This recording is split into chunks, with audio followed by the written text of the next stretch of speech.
So I spent 5 hours hauling a chainsaw and a iron wrecking bar up the trail going up to the mesa. It was really fucking wearisome.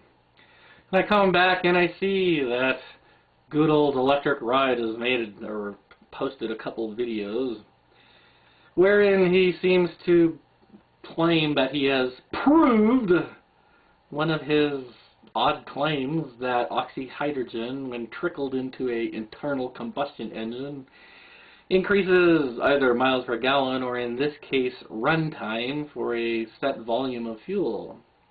He says, quote, "Beyond a doubt," and also, quoting, and the reason I'm making this video, quote, "Just try to find fault with these tests!" Exclamation point. It's right here for all to see in capital letters, real time, unquote.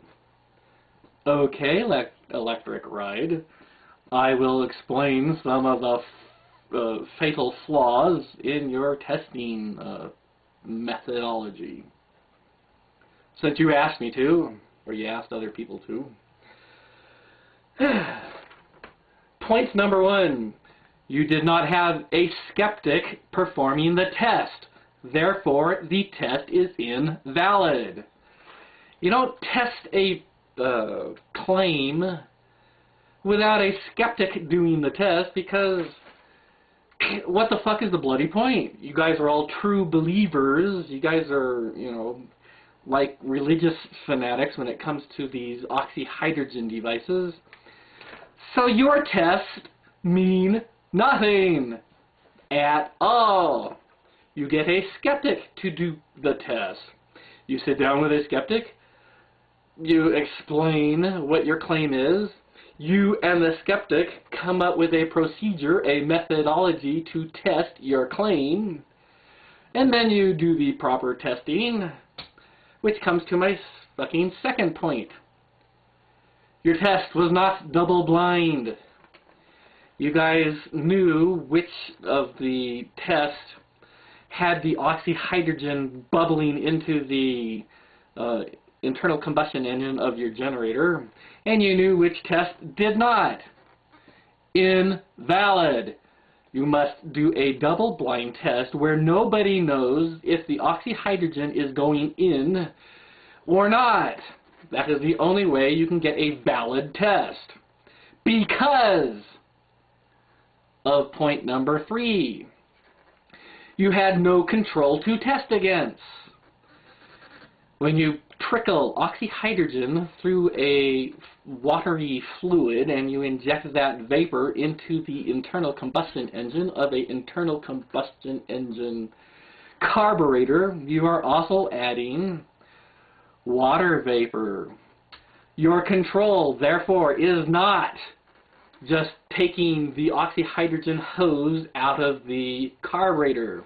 Your control should have been bubbling nitrogen oxygen, the stuff that we breathe, through a water medium, trickled into the carburetor of your device, and nobody would know which was which.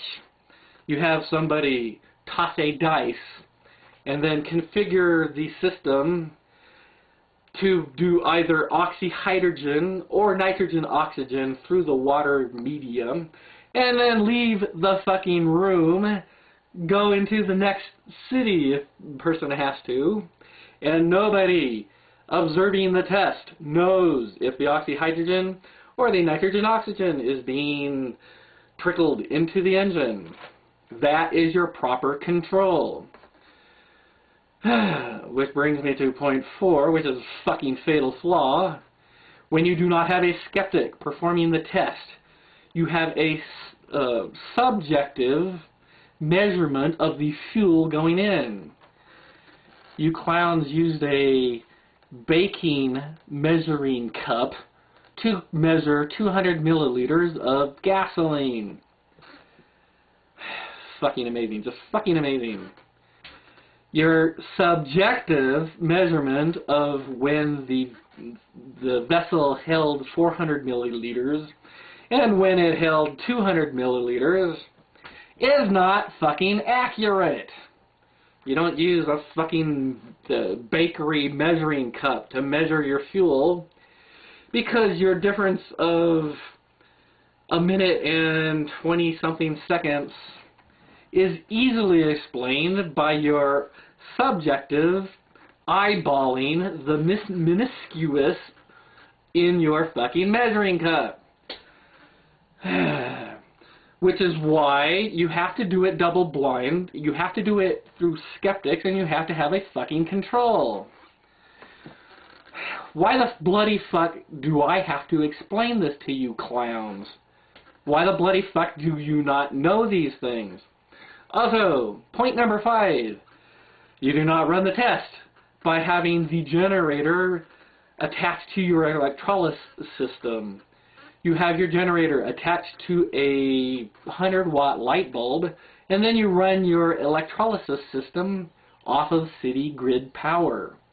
That is how to test properly your fucking claim.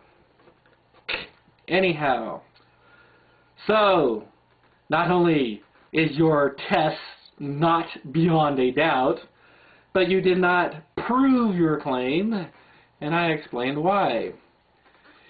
Dear EletrikRide, next time you perform a test, you might want to, I don't know, if not contact me and ask for input before you do such a stupid-ass thing and make a clown imbecile of yourself and a fucking fool once again out of yourself. Or ask somebody, anybody out there, an automotive engineer, a professional skeptic, anybody out there who knows how to perform a proper double-blind test. So, your claims remain unproven. Big surprise, huh?